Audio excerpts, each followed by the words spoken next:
It's an emergency, or is it? The woman was terrified.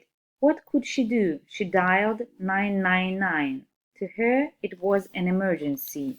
We answered the call immediately, said Robert Naylor, the emergency call operator who spoke to the woman.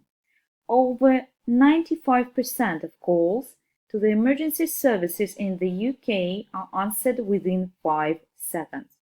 Robert asked what the problem was. "Please help me. It's in my bathroom," the woman shouted. Her voice suddenly got louder. "It's moving," she screamed. "What is it that's moving?" Robert asked calmly. "A spider," the woman yelled back at him. Robert believes that a significant number of the calls he answers are not emergencies. The actual figure across the country is close to 75%.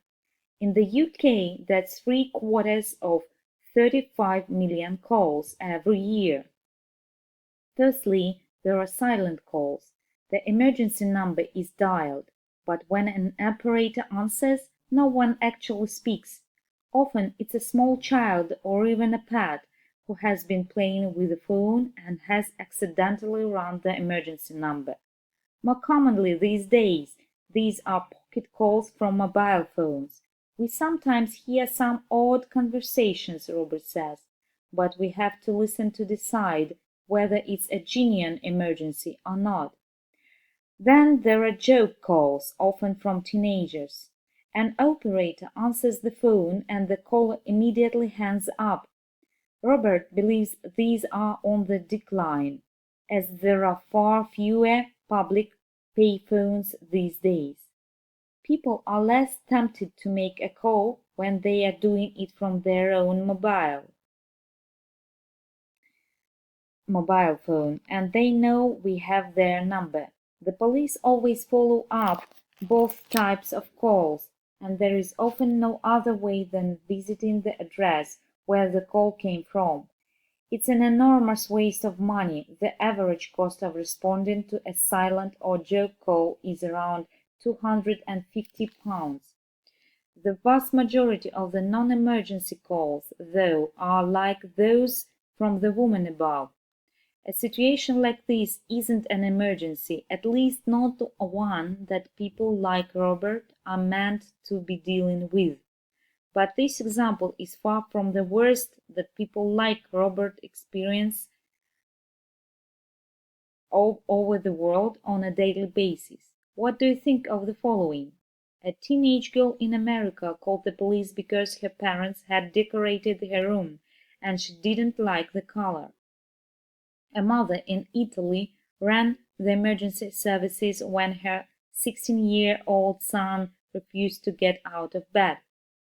The operator asked the woman what she wanted the police to do.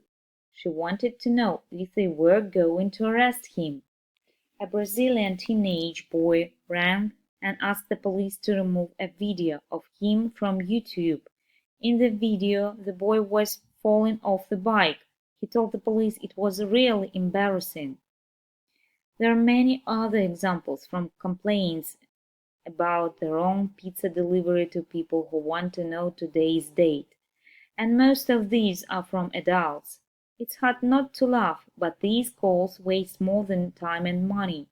If someone makes a joke call and the police manage to find them, then they can expect a fine of up to £5,000 and in some cases a prison sentence, once Robert. But for people whose emergencies aren't really serious, we simply try to deal with their calls as quickly as possible. He continues. The person often quickly realizes the situation isn't really an emergency and ends up apologizing for calling us. But if someone refuses to listen or even starts having an argument with us when we have to hang up, someone with a real emergency is probably waiting to speak to us.